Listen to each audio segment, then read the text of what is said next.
एक ये हाईवे की कहानी बता रहा हूं, लेकिन इस कहानी के पीछे कितना बड़ा जातिवाद छुपा है उसे भी समझिए। क्या कोई इस देश का दलित, पिछड़ा, किसान, आदिवासी, अल्पसंख्यक इस तरह की भ्रष्टाचार का सोच भी सकता है? ये हाईवे बना, इस हाईवे का बजट था 4700 करोड़ रुपए। 60 किलोमीटर, 70 किलोमीटर का ये हाईवे, टोटल बजट 4700 करोड़ रुपए। बीजेपी के एक सांसद जैन के भाई की कंपनी। पहले सांसद साहब जो थे वो खुद इस कंपनी में डायरेक्टर थे। जब सांसद बने तो कंपनी छोड़ दी, लेकिन अभी भी उनका 300 करोड़ रुपए इसमें लगा हुआ है। वो आगरा के मेयर भी रह चुका है, अब बीजेपी का सांसद है। सोचिए, 70 किलोमीटर के इस सड़क में लगभग 84 पैच आए हैं। तो बताइए कि 70 किलोमीटर के हाईवे में 84 से 85 उसके पैच पड़े हैं, मतलब 85 जगह सड़क टूट गया है। मतलब हर किलोमीटर पर यह हाईवे टूटा है। 18 दिन पहले इसका उद्घाटन हुआ था। नितिन गडकरी ने इसका उद्घाटन किया, राजनाथ सिंह इस मौके पर थे, डिप्टी सीएम इस मौके पर थे, पाठक, ब्रजेश पाठक, बकायदा वो भाषण दे रहे थे कि फटाफट आप इस पर जा सकते हैं। लेकिन सोचिए, ये एक छोटी सी खबर बता रहा हूं, इसी तरह के पहले ही बारिश में पुणे और मुंबई को जोड़ने वाले टनल की खबर आई थी। तब महाराष्ट्र के मुख्यमंत्री ने कहा था विधानसभा में कि 2 रुपए के भाड़े के टट्टे सोशल मीडिया पर लिखते हैं। सोचिए, 28 फरवरी से लेकर और अब तक, और ये सड़क बनने में कोई कम समय नहीं लगा है। 4 साल, 4.5 साल में हाईवे तैयार हुआ है। लखनऊ से कानपुर 70 किलोमीटर का सड़क। 20 जुलाई के बाद पूरे देश में अब सवाल उठ रहे हैं। उससे पहले कोई बोलता तो अब तक वो जेल जा चुका होता। अब धीरे धीरे टीवी, अखबार में ये खबरें छप रही हैं। तो आप सोचिए कि इस देश में सरकार से सवाल पूछना कितना अपराध है, और अभी भी जब आप सरकार से सवाल पूछेंगे इस तरह के तो आपको अपराधी घोषित किया जाएगा।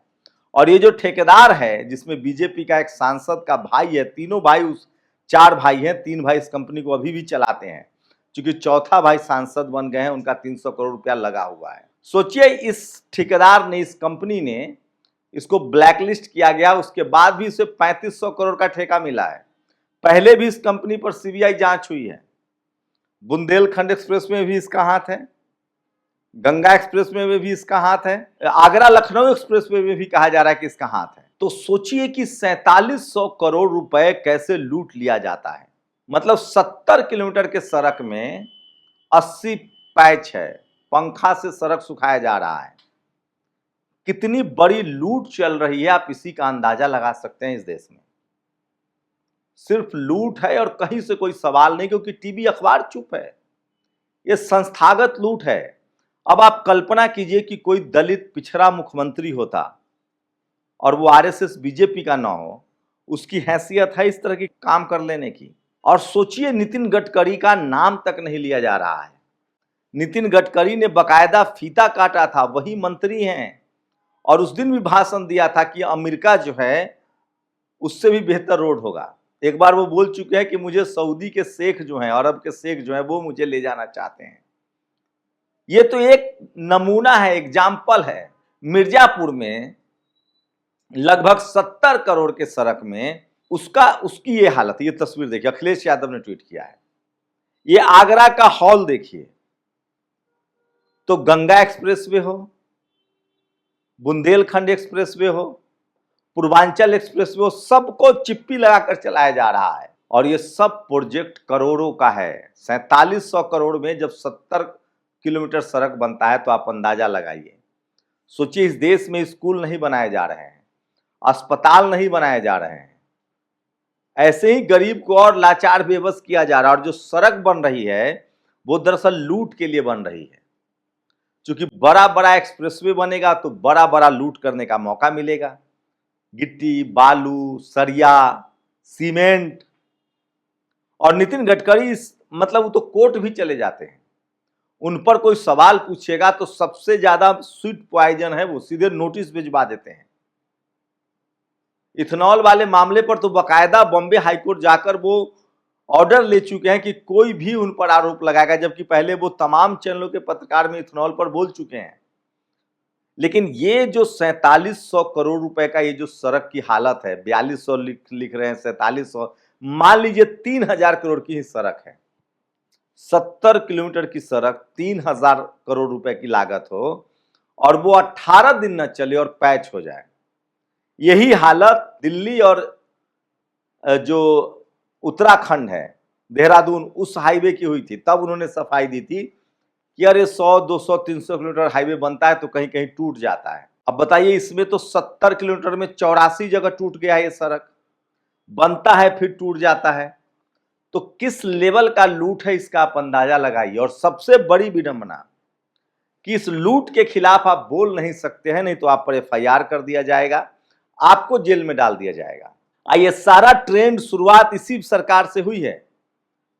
प्रशांत कनौजिया की गिरफ्तारी हुई, फिर नमक रोटी खबर दिखाने पर एक OBC पत्रकार की गिरफ्तारी हुई, ममता त्रिपाठी, अभिषेक उपाध्याय, जो 2 पत्रकार हैं यूपी में, कुछ लिख पढ़ दीजिए तो FIR हो जाएगा।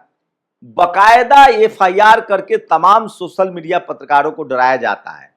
और टीवी अखबार को सोचिए, योगी आदित्यनाथ ने 8 साल में 6000 करोड़ का एड पर खर्च किया है। 6000 करोड़ कह रहा हूं, 8 साल में। प्रधानमंत्री ने लगभग 11 साल में 6000 करोड़ खर्च किया है। प्रधानमंत्री का 2021 से 26 का विदेश दौरे का खर्चा 600 करोड़ रुपए लगभग है।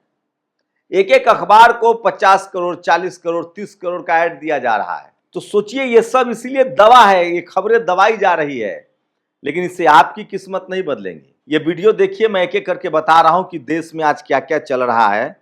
और ये वो खबरें हैं जिस पर FIR होता है और आपको जानने नहीं दिया जाता है। मैं एक एक करके सारी खबरें बताऊंगा, क्योंकि मैं इसलिए बार बार कहता हूं कि इस देश में जब तक सवाल नहीं पूछे जाएंगे, स्थितियां नहीं बदलेगी। सोचिए, वो तमाम बड़ी खबरें हैं जो सोचिए, ये देखिए तस्वीर, किस तरह से देश भर में पहली ही बारिश में पानी जाम है।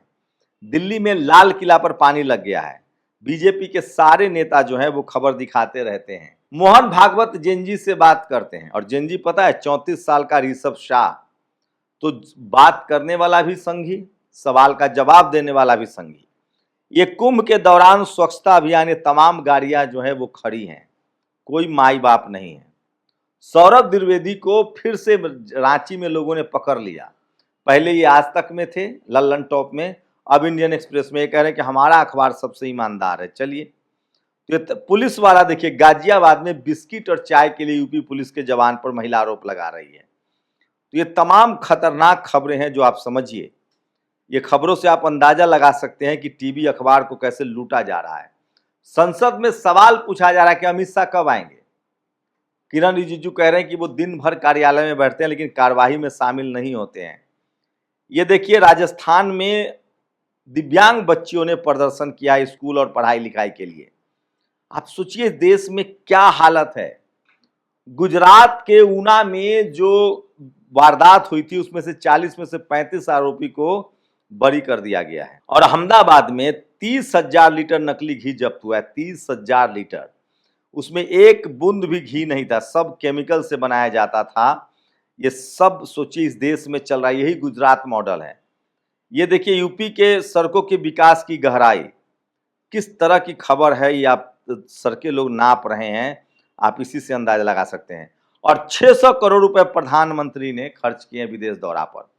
विरोध की दिव्यांगता की शक्ति, दिव्यांग छात्रों ने विरोध किया है। 4700 करोड़ रुपए की आपको हमने कहानी बता दी। 4700 करोड़ में क्या सड़कें बन रही है। और सोचिए, मंदिरों से रंगदारी मांगा जा रहा है। विश्व हिंदू परिषद के नेता मंदिरों के चढ़ावे से गुंडा टैक्स मांग रहे हैं। आवेश तिवारी ने एक खबर ट्वीट किया है। ये देखिए आगरा की सड़क है जिसमें फिर से गड्ढा हो गया है। और आश्रम में रेप के बाद महिला हुई प्रेग्नेंट, FIR के बाद महामंडलेश्वर पर हुआ बड़ा एक्शन। और बच्चियां, हम तस्वीरें नहीं दिखा सकते हैं, दिल्ली में अगर आप स्कूल अपने बच्चियों को भेज रहे हैं तो सावधान रहिए। बीजापुर में लोकल लोगों ने शराब के दुकान पर हमला बोल दिया है। एक वीडियो वायरल हो रहा है जिसमें बीजेपी के कार्यकर्ता की एक पहचान हुई है। सोशल मीडिया पर वो वीडियो तैर रहा है। बीजेपी के कार्यकर्ता जो है वो दिल्ली पुलिस के साथ लाठी चला रहा था।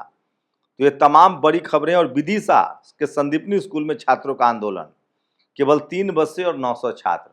आपने पहले भी देखा था कैसे बच्चियां छलांग लगाकर स्कूल जा रही थी। ये सबसे खतरनाक खबरें हैं जो सोशल मीडिया पर वायरल है, और इसलिए मैं कह रहा हूं सोशल मीडिया ही सच्चा मीडिया है, सोशल मीडिया ही बहुजन मीडिया है। और चंपत राय ने 20 करोड़ 12 लाख का चंदा बीजेपी को दिया था। सोचिए, चंपत राय क्या फैक्ट्री चलाता था? ये सबसे बड़ा सवाल है। और जिस कंपनी ने 4700 करोड़ रुपए की सड़क को खा गया, उसको फिर से 3500 करोड़ का ठेका है, और वो बुंदेलखंड एक्सप्रेसवे में भी ठेकेदार रहा है। सोचिएगा जरूर। शुक्रिया। नेशनल दस्तक की आपसे गुजारिश है कि अगर इसको बचाना चाहते हैं तो नेशनल दस्तक को सब्सक्राइब करने के लिए रेड कलर के सब्सक्राइब बटन को दबाएं, फिर बेल आइकन की घंटी दबाएं। नेशनल दस्तक को बचाने के लिए बहुत जरूरी है कि हर खबर को शेयर करें, लाइक करें, कमेंट जरूर करें।